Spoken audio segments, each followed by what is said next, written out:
കണ്ടില്ലേ, ഇന്ന് ഇങ്ങനെയൊരു തോരനാണ് ഞാൻ തയ്യാറാക്കിയിരിക്കുന്നത്. വളരെ രുചിയാണ്, ചോറ് കഴിക്കാനൊക്കെ വളരെ നല്ലതാണ്. ഇത് എന്താണ് ഈ തോരനെന്നും ഇത് എങ്ങനെയാണ് തയ്യാറാക്കിയിരിക്കുന്നതെന്നും നമുക്ക് വീഡിയോ ഒന്ന് കാണാം മക്കളെ. അപ്പം വീഡിയോ കണ്ടു നോക്കാം. മക്കളെ എല്ലാവർക്കും നമസ്കാരം. എന്തൊക്കെയുണ്ട് വിശേഷം? എല്ലാവരും സുഖമായിട്ടൊക്കെ ഇരിക്കുന്നോ? ഇന്ന് ഞാനേ മക്കളെ പപ്പായ തോരൻ വെക്കാമെന്ന് വിചാരിച്ചു. നമ്മൾ ക്യാബേജ് തോരൻ വെക്കുന്ന അതേ ടേസ്റ്റ് അതേ രീതിയിൽ തോരൻ വെക്കാമെന്ന് വിചാരിച്ച്. എല്ലാവർക്കും അറിയാം, പക്ഷേ ഇതേ രീതിയിൽ എല്ലാവരും വെക്കുന്ന ഇങ്ങനെയൊക്കെ ആയിരിക്കും. പക്ഷെ ഞാൻ വെക്കുന്നത് നിങ്ങളെ കൊണ്ട് കാണിച്ചു തരാമെന്ന് വിചാരിച്ചു കേട്ടോ. നല്ല ടേസ്റ്റാണ്. പപ്പായ അല്ലെ ഓമയ്ക്കാണെന്ന് പറയുകയും ഇടയ്ക്ക് വെക്കുന്നതാണ്. അപ്പം നിങ്ങളെ കൂടെ ഷെയർ ചെയ്യാമെന്ന് വെച്ചല്ലേ. അപ്പം ഇത് എങ്ങനെയാണ് ചെയ്യുന്നതെന്ന് നമുക്ക് കാണാം. ഞാൻ കണ്ടു ഇതെല്ലാം ചെത്തി എടുത്തു. ബാക്കിയാണ് ഇതും കൂടെ നമ്മൾ ചെത്തപ്പം വളരെ ആഴത്തിൽ ചെത്തണം കേട്ടോ. ഈ ഓമയ്ക്കയുടെ തൊലി ഇച്ചിരിയെങ്കിലും ഇരുന്നാൽ അത് കയ്പ്പ് അനുഭവപ്പെടും കേട്ടോ. പക്ഷെ ഇത് നല്ല ടേസ്റ്റുള്ള ഓമയ്ക്കയാണ്. അപ്പോൾ നമ്മൾ ചെത്തുമ്പോൾ നല്ല വൃത്തിയായിട്ട് നമ്മൾ ചെത്താൻ ശ്രമിക്കണം കേട്ടോ. ഉള്ളു ചേർത്ത് പച്ചപ്പൊന്നുമില്ലാതെ പച്ചയില്ലാത്ത രീതിയിൽ നല്ലതുപോലെ ചെത്തിയെടുക്കണം. അപ്പോൾ ഇതെല്ലാം ചെത്തിയെടുത്ത് ഇതിൻ്റെ ഉള്ളിലുള്ള ഇതെല്ലാം ഞാൻ കളഞ്ഞൊരെണ്ണം വെച്ചിട്ടുണ്ട്. എല്ലാം കളഞ്ഞ് നന്നായിട്ട് കഴുകി ഒക്കെ കൊണ്ടുവരും. ഇതിൽ കഴുകി എല്ലാം കൊണ്ടുവന്നിട്ടുണ്ട് മക്കളെ. ഇതെങ്ങനെ തോരനായിട്ട് നമ്മൾ അരിഞ്ഞെടുക്കുന്നതെന്ന് നോക്കാം. അപ്പം ഇത് അരിയാനായിട്ട് മക്കളെ ഈ സ്ലൈസറാണ് എടുത്തിരിക്കുന്നത്. ഇത് വെച്ച് നമ്മൾ ക്രഷ് ചെയ്ത്, അതായത് ചുരണ്ടി ചീകി എടുക്കും. അപ്പം ഇത് നമ്മൾ ഇച്ചിരി വിളഞ്ഞതായിരുന്നു. അപ്പോൾ ഇതിൻ്റെ പുറം ഭാഗം മാത്രം നമ്മളിങ്ങനെ ചീകി എടുക്കുക. നമ്മൾ ക്യാബേജ് അരിയുന്നത് പോലെ നീളത്തിൽ ചീകി ഇങ്ങനെ അരിയുമ്പോൾ നല്ലൊരു ടേസ്റ്റ്, കാണാനും നല്ല ഒരു ഭംഗി. അപ്പോൾ അതിൻ്റെ പുറമെല്ലാം ഞാൻ ചീകി എടുത്ത് ബാക്കി ഞാനങ്ങ് കഴിക്കും കേട്ടോ. നല്ലതാണ്. അപ്പോൾ നല്ല നീളത്തിലുള്ളത് ഇത് ഞാനിത് കട്ട് ചെയ്യുന്നില്ല. ഇത് ചെറുതാണ്, വിളഞ്ഞതാണ്. അപ്പോൾ അതിൻ്റെ ഉള്ളിൽ കണ്ടില്ലേ, നമ്മൾ ക്യാബേജ് അരിയുന്നത് പോലെ തന്നെ നീളത്തിൽ നല്ല സ്ലൈസായിട്ട് അരിഞ്ഞെടുത്തിട്ടുണ്ട്. അപ്പോൾ ഇതിൻ്റെ ഉള്ളിലുള്ള സീഡും ഒന്നും പോകാത്ത രീതിയിൽ നമ്മളെല്ലാം നമ്മുടെ പുറത്തുള്ള മാംസമെല്ലാം മാംസമല്ല, അതിൻ്റെ മാതള ഭാഗമെല്ലാം നമ്മളിങ്ങ് ചീകിയെടുത്തിട്ടുണ്ട്. ഇതേ രീതിയിൽ നമുക്ക് കണ്ടില്ലേ എല്ലാം ഇങ്ങ് ചീകിയെടുക്കാം. അപ്പോൾ എല്ലാം ചീകിയെടുത്ത് വന്നിട്ടുണ്ട് മക്കളെ. ഇനി നമുക്കിതിലേക്ക് സവാള ചേർക്കണം. അപ്പോൾ ഈ ആവശ്യത്തിന് സവാള ചേർക്കാം. നമ്മൾ ക്യാബേജ് തോരൻ വെക്കുന്ന പോലെയാണല്ലോ വെക്കുന്നത്. അപ്പോൾ ഇതിൻ്റെ ആവശ്യത്തിന് നമ്മൾ രണ്ടായിട്ട് കട്ട് ചെയ്ത് നമ്മളങ്ങ് അരിയുകയാണ്. നാലായിട്ട് കീറി സ്ലൈസായിട്ട് നമ്മളിങ്ങനെ അരിഞ്ഞ് എടുക്കാം. എല്ലാം നമ്മളിങ്ങനെ എല്ലാം നടുന്ന രീതിയിൽ ഇങ്ങനെ സ്ലൈസായിട്ട് അരിഞ്ഞെടുത്തിട്ടുണ്ട്. ഇനി നമുക്കിതിന് എരിവിനായിട്ടൊരു 5 പച്ചമുളകാണ് ചേർക്കുന്നത്. അപ്പോൾ കൊച്ചുകുട്ടികൾക്കൊക്കെ കൊടുക്കേണ്ടതായതുകൊണ്ട് നമ്മളിങ്ങനെ നീളത്തിൽ തന്നെ രണ്ടായിട്ട് കട്ട് ചെയ്ത് അങ്ങിടുകയാണ്. അല്ലെങ്കിൽ നമുക്ക് വട്ടത്തിൽ നമ്മൾ ക്യാബേജിന് അരിയുന്നത് പോലെ തന്നെ അരിയാം. ഇങ്ങനെ ആകുമ്പോൾ നമുക്ക് എടുത്ത് മാറ്റുകയും ചെയ്യാമല്ലോ, കടിക്കത്തില്ലല്ലോ അറിയാതെ. അപ്പം ഇതെല്ലാം നമ്മൾ കട്ട് ചെയ്തെടുത്തിട്ടുണ്ട്. ഇനി നമുക്കൊരു പാത്രത്തിലേക്ക് മാറ്റാം. അപ്പം നമുക്കിതിലേക്ക് 1/2 ടീസ്പൂൺ മഞ്ഞൾപ്പൊടി,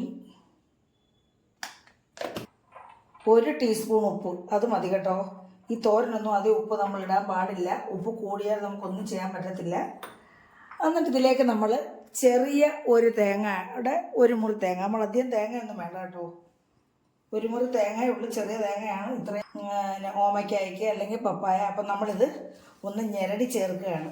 അപ്പം നമ്മുടെ ഈ തേങ്ങയുടെ വെള്ളത്തിലും ഈ പപ്പായയുടെ വെള്ളത്തിലും ഇത് കിടന്ന് വെന്ത് നല്ല ടേസ്റ്റി ആയിട്ടുള്ള തോരനായിരിക്കും നമുക്ക് കിട്ടുന്നത്. അപ്പോൾ ഞാൻ പറഞ്ഞുള്ളതാണ്ട് ഈ പച്ചമുളക് നമ്മൾ സാധാരണ നമ്മൾ ചെറിയ പീസസായിട്ട്, അതായത് വട്ടം അരിഞ്ഞിടുക ചെയ്യുന്നത്. ഇതിപ്പം കുഞ്ഞുങ്ങളൊക്കെ കഴിക്കുമ്പോൾ അവർക്ക് എടുത്ത് കളയാൻ പരുവത്തിന് നമ്മളിങ്ങനെ വലുതാക്കിയിട്ടിരിക്കുകയാണ്. നല്ല എരിവുള്ള പച്ചമുളക്. അപ്പോൾ ഇത് ഞെരടി ചേർക്കാം. നമ്മൾ ക്യാബേജ് തോരൻ വെക്കുന്നത് ഇങ്ങനെയാണ് കേട്ടോ. അപ്പോൾ ഇതിനകത്ത് നമ്മൾ ഇഞ്ചിയോ വെളുത്തുള്ളിയോ ഒന്നും ചേർക്കേണ്ട കാര്യമില്ല കേട്ടോ. വെളുത്തുള്ളി വേണേൽ കടുക് ഇറക്കുമ്പോൾ നമുക്ക് വേണമെങ്കിൽ ചതച്ചിട്ട് കൊടുക്കാം. ജീരകവും ഇച്ചിരി പൊടി നമുക്ക് ചേർത്ത് കൊടുക്കാം. വേണമെങ്കിൽ ചേർത്തില്ലെങ്കിലും കുഴപ്പമില്ല കേട്ടോ. കണ്ടില്ലേ, എന്താ ഇതിന് നമുക്ക് ചട്ടി അടുപ്പയിൽ വെച്ച് നമുക്ക് ഇത് തോരൻ തയ്യാറാക്കാം. അപ്പോൾ നമ്മൾ ഇതിലേക്ക് ഒരു തണ്ട് കറിവേപ്പിലയും കൂടി ഇടും കേട്ടോ. ഇതാ അതും കൂടി ഇട്ടൊന്ന് ഞെവിടും. അപ്പം ഒരു തവണയെങ്കിലും ഇങ്ങനെ വെച്ച് നോക്കണം മക്കളെ. പിന്നെ നിങ്ങൾ എന്നും വെക്കും ഇങ്ങനെ ഈ തോരൻ കേട്ടോ. അപ്പോൾ ഇനി ഇത് ഇവിടെ ഇരിക്കട്ടെ.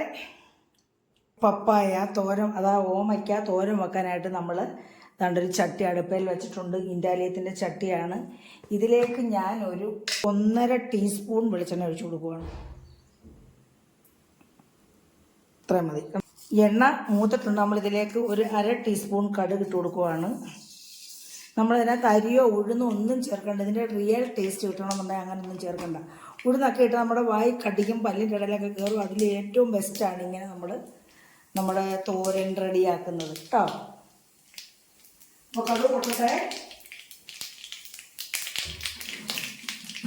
അപ്പോൾ കടുവെല്ലാം പൊട്ടിയിട്ടുണ്ട്. നമ്മൾ ഇനിയും നമ്മുടെ ഉള്ളി, നമ്മൾ എന്ത് കടുവ ഇറക്കുന്നതിന് ഉള്ളി ഇടണം, അതാണ് അതിൻ്റെ ടേസ്റ്റ്. ഒരു 3 ഉള്ളിയാണ് ഞാൻ എടുത്തിട്ടുള്ളത്. അത് നമുക്ക് നന്നായിട്ട് മൂത്ത് നല്ല ബ്രൗൺ കളറാവണമെങ്കിൽ ഇതിന് നമുക്ക് ടേസ്റ്റ് ഉണ്ടാക്കില്ല കേട്ടോ. അപ്പോൾ നമ്മൾ ഉള്ളിയെല്ലാം ബ്രൗൺ ആയി. നമ്മൾ 2 വറ്റൽമുളകും 3 വറ്റൽമുളകും മുറിച്ചിടായിരുന്നു. ഞാൻ ഒന്നായിട്ട് അങ്ങോട്ട് ചെയ്ത് ഒരു 2 കറിവേപ്പില കൂടെ നമുക്കൊന്ന്. അപ്പോൾ നമ്മുടെ ഇതെല്ലാം മൂത്തിട്ടുണ്ട്. നമുക്കിനി നമ്മുടെ ഈ ഓമയ്ക്ക കൂട്ട് അങ്ങോട്ട് കൊടുക്കും. ഓമയ്ക്ക റെഡിയാക്കി വെച്ചിട്ട് നമ്മളങ്ങ് ചേർത്ത് കൊടുക്കും.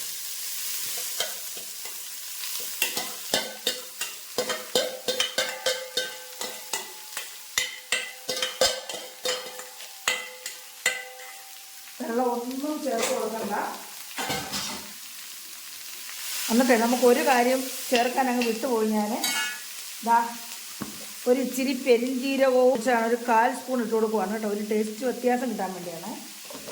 അപ്പോൾ ഒരു നല്ല ഫ്ലേവർ ആയിരിക്കും. അപ്പോൾ ഇതെല്ലാം കൂടെ ഒന്ന് കൂട്ടി ഇളക്കിയിട്ട് നമ്മൾ ഈ വറവെല്ലാം ഇതിൻ്റെ കടുക് വറുത്തെല്ലാം ഇതിന് എല്ലായിടും എത്തണ്ടേ.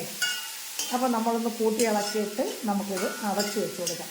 അങ്ങ് ചിക്കി തോർത്തി നമ്മൾ ഇങ്ങനെ കൂട്ടി ഇളക്കരുത്.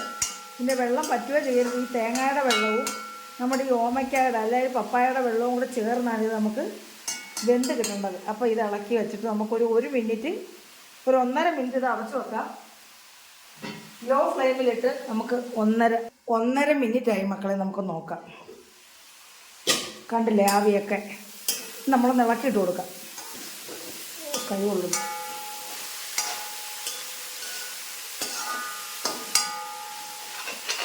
അടിക്ക് കിടക്കുന്നത് മേളിൽ കൊണ്ടുവരണം, മേളിൽ കിടക്കുന്ന അടിക്കും കൊണ്ടുവരണം. അതേ രീതിയിലൊന്ന് ഇളക്കിയിട്ട് കൊടുക്കാം. കണ്ടില്ലേ? ഇനിയും ഇതേ രീതിയിൽ തന്നെ നമുക്ക് അടച്ചു വെക്കാം. ഇടയ്ക്കിടയ്ക്ക് ഇളക്കി കൊടുക്കണം കേട്ടോ. ഇടയ്ക്കിടയ്ക്ക് ഓരോ മിനിറ്റ് ഇടവിട്ട് നമുക്ക് ഇളക്കി കൊടുക്കണം. വേവട്ടെ അവിടുന്ന്. ദാ കണ്ടില്ലേ?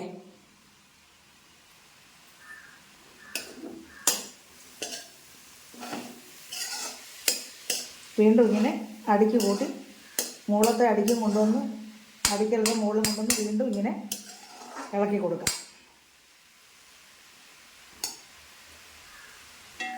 ഞാനൊന്ന് ഉപ്പ് നോക്കട്ടെ. ഉപ്പൊക്കെ ഉണ്ട് ആവശ്യത്തിന് കേട്ടോ.